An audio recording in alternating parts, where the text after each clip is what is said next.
Muy buenas a todos una semana más, hoy volvemos con review de nuevo hardware. Qué bonita que es la competencia entre marcas y lo mucho que nos favorece a nosotros, el usuario final.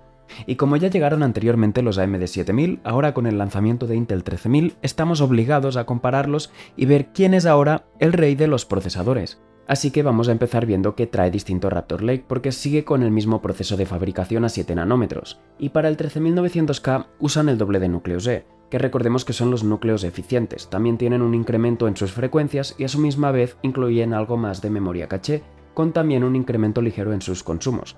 Una historia similar se repite con el 13600K, donde tenemos el doble de núcleos, otra vez, un incremento en las frecuencias, en la caché y también en los consumos. El mismo movimiento para ambos procesadores. Y vamos a ver el 13900K y el 13600K porque creo que incluir el 13700K al ser un punto medio puede no tener tanto sentido y añadir complejidad y demasiados datos a todo esto.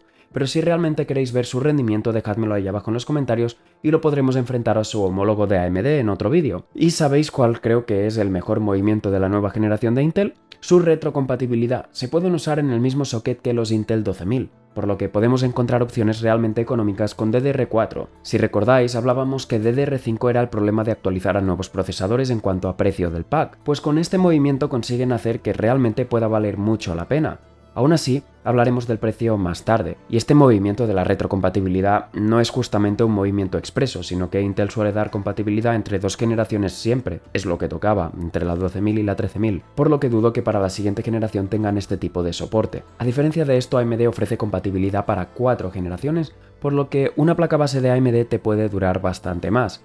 Aunque aquí lo que creo que está bien es conocernos a cada uno y saber cada cuándo vamos a actualizar nuestro procesador, porque hay quien lo hará cada 4 o 5 años y entonces la retrocompatibilidad puede no tener sentido para ninguno de los dos. Pero si vas a estar actualizando cada 2 generaciones porque trabajas con el ordenador, incluso cada generación, y el tiempo equivale a dinero, entonces puede valer bastante la pena optar por AMD. Y ahora sí, vamos a pasar a lo serio, para lo que estamos aquí, a ver cómo se ve todo esto en benchmarks. Y algo a lo que quiero dar bastante importancia es a los consumos y las temperaturas, porque es uno de los cambios significativos y donde han centrado sus esfuerzos para estas nuevas generaciones, y así poder acercar esas frecuencias a los 6 GHz. Y sin lugar a dudas, en Blender exigiendo el rendimiento máximo a todos los núcleos de cada procesador, nos podemos dar cuenta de que los consumos han incrementado bastante. La diferencia del 13900K al 12900K es bastante abismal, hay alrededor de 100 vatios de diferencia, pero cabe decir que en medio de estos dos se encuentra un hermano olvidado que es el 12900KS, que tenía un consumo de 296 vatios. Sí que es verdad que el consumo de estas nuevas generaciones de procesadores, cuando le pedimos su máximo rendimiento y ponemos todos sus núcleos al 100%, es muy elevado, pero a la hora de usarlos esto suele ser una realidad poco común, solo habitual en entornos profesionales, y justamente en estos casos no importa tanto el consumo, sino que se busca reducir tiempos, porque el tiempo, como he dicho, es dinero. Pero por otro lado, si pasamos de estos consumos máximos que estamos viendo a un entorno gaming, estos números cambian muchísimo. Ahora, el que más consumo tiene pasa a ser el 5950X, sorprendentemente, y en el caso de Intel, entran en juego sus núcleos eficientes y podemos ver una reducción muy considerable y un consumo muy normal y mucho más habitual. Así que a la hora de jugar, aunque se va a decir por ahí que el 13900K consume mucho, la realidad es que consume menos que el 7950X de AMD. Además, añado que el consumo de 300 vatios del 13900K se consigue básicamente desbloqueando una opción en la BIOS, dado que de fábrica viene limitado y como mucho consumirá 250 vatios. Pero dado que la serie 7000 de AMD viene ya desbloqueada de fábrica, creo que esto lo que hace es ponerlos en igualdad de condiciones. Si nos vamos al 13600K, por el otro lado, reducimos mucho estos consumos, viendo un máximo de 153 vatios, lo cual es mucho más razonable, sin hablar que en el momento que pasamos a videojuegos, este se reduce muchísimo siendo un consumo de 74 vatios, consumiendo incluso menos que el 5800X 3D. Entonces, si en generaciones anteriores los consumos ya se habían visto disparados, creo que lo que básicamente han hecho con el 13900K es acabarle de abrir el grifo del consumo, han dicho, que pase todo, para que simplemente pueda consumir tanto como quiera, porque ya no es cuestión de a qué temperatura llegamos, sino que con una refrigeración líquida de 360 mm tenemos thermal throttle en menos de 20 segundos, cuando con un 12900K antes necesitábamos alrededor de 8 o 9 minutos de carga, y el consumo de este ya era bastante elevado. Así que como vemos las temperaturas son muy altas, llegando en el caso del 13900K al thermal throttle, Pero es que en el 7950X también lo hacemos, porque está fijado en el algoritmo del comportamiento del procesador que al acercarse a los 95 grados reduzca su consumo y sus frecuencias, por lo que en la mayoría de los casos de esta nueva generación nos acercamos mucho al thermal throttle, al límite de temperatura operativo, y sinceramente no creo que haya ningún ganador aquí. También cabe decir que de nuevo estamos usando un benchmark que refleja el peor de los casos, porque exige a todos los núcleos del procesador el 100% de su rendimiento, y normalmente lo que hacen estos procesadores es dedicar ciertos núcleos a ciertos programas, pero no suelen usarlos todos en una tarea concreta, y menos esta nueva arquitectura de Intel que es más similar a un procesador de ARM, por lo que este consumo puede no ser el más explicativo según qué tarea vayamos a realizar. Y esto lo podemos ver cuando estamos jugando a videojuegos, donde como hemos visto antes los consumos cambiaban bastante, así que esperad de antemano que las temperaturas también lo hagan. Y vaya si las cosas cambian, sí que es cierto que las temperaturas de todos los procesadores de nueva generación son muy difíciles de mantener, pero hay que tener en cuenta que esto es exigiéndoles lo máximo y en situaciones de trabajo. Posterior a esto lo que tenemos que hacer es monitorear las temperaturas en videojuegos donde la cosa cambia bastante, y vemos números mucho más normales, donde ahora las temperaturas máximas del 13900K pasan a ser las mínimas y el 7950X pasa a ser el más caliente.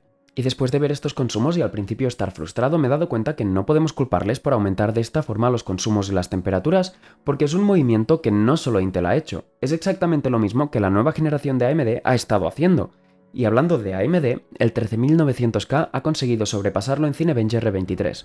Por muy poco, pero lo ha conseguido, es tan solo un 5%, pero es importante. Algo que tengo que añadir es que si ponemos el loop de 10 minutos, entonces gana el de AMD. Es distinto, supongo que por el tema de temperaturas. Además del resultado del 7950X, ya era un salto bastante grande al anterior mejor procesador, por lo que estoy seguro que los ingenieros de Intel se pusieron a aumentar el consumo y las frecuencias hasta que vieron que tenían mejor puntuación, entonces ahí decidieron, bueno, hasta aquí hemos llegado, paramos. Debo recordar que estos resultados que estamos viendo en multinúcleo de estos procesadores son bastante espectaculares. Recordemos que un procesador como el 5800X 3D, que ya es alta gama, no llega ni a la mitad de la puntuación de estos, y tanto en Intel como AMD se van alternando las primeras posiciones en distintos resultados. Pero esto va de demostrar que eres el mejor. Después cuando llegue la serie 7000X 3D acabarán haciendo algo similar, superándose entre ellos, y si esto sigue así y compiten a este nivel, los consumidores seremos los que más ganemos con esto. Si ninguno consigue dominar no pueden poner los precios que quieran, sino los que marca la competencia. E incluso el 13600K es sorprendente como ha conseguido ser superior al 7700X. La gama media de Intel ha superado a la gama alta de AMD. No es la más alta, pero está considerado gama alta Ryzen 7, Intel i5.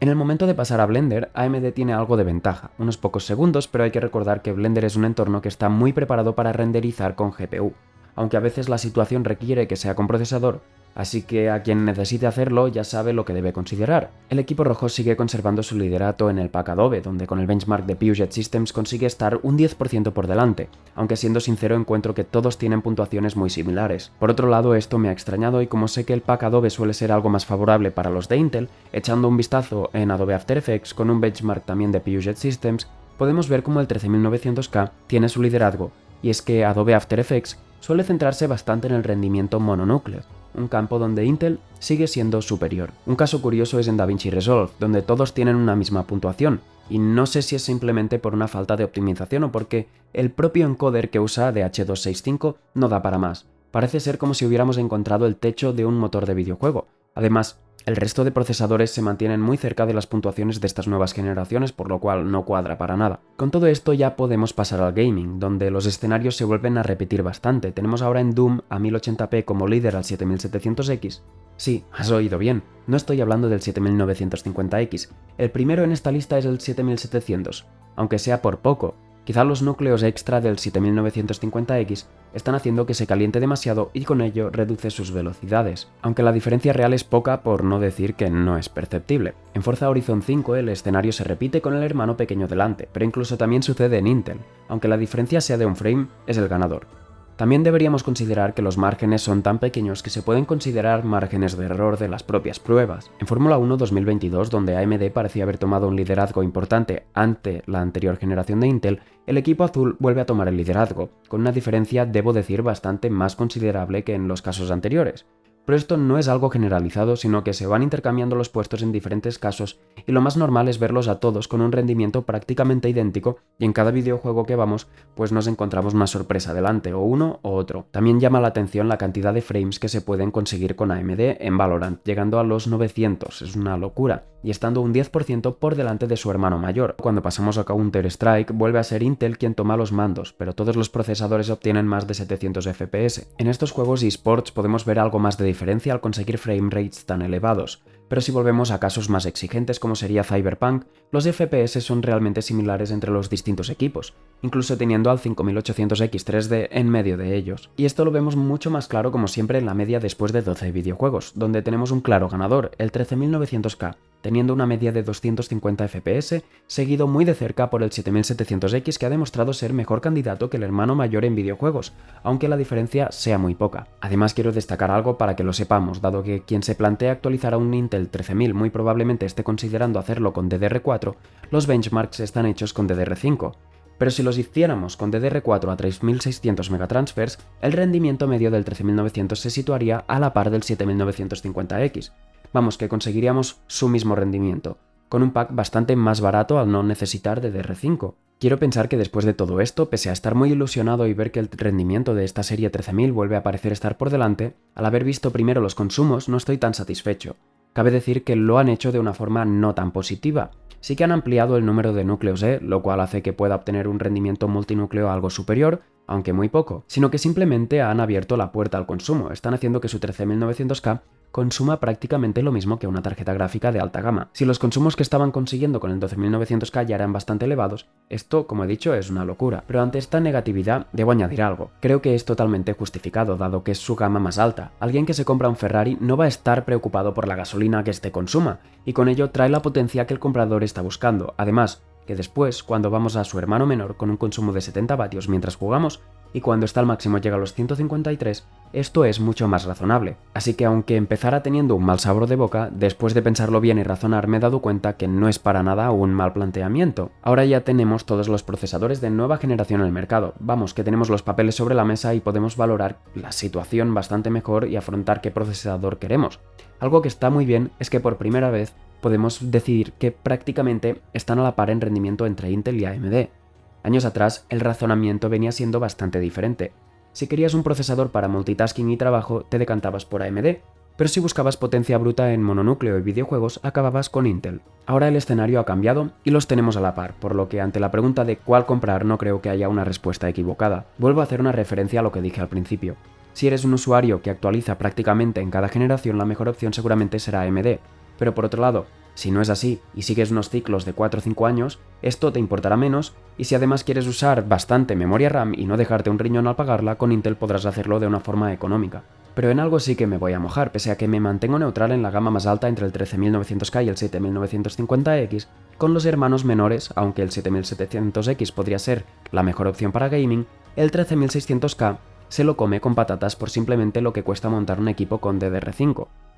Este nos ofrece la posibilidad de rendimiento de nueva generación con consumos muy aceptables y unos precios como los que ya conocemos de DDR4, y el rendimiento por ahora, al ser DDR5 una tecnología tan nueva, no es muy distinto al DDR4. Y quiero añadir algo más, creo que con estos nuevos procesadores ocurre lo mismo que con Nvidia, la última generación. La gente se escandalizó de los consumos máximos, pero a la hora de la verdad no estaremos teniendo esos consumos ni en gaming, solo que tenemos esa potencia disponible cuando la necesitemos.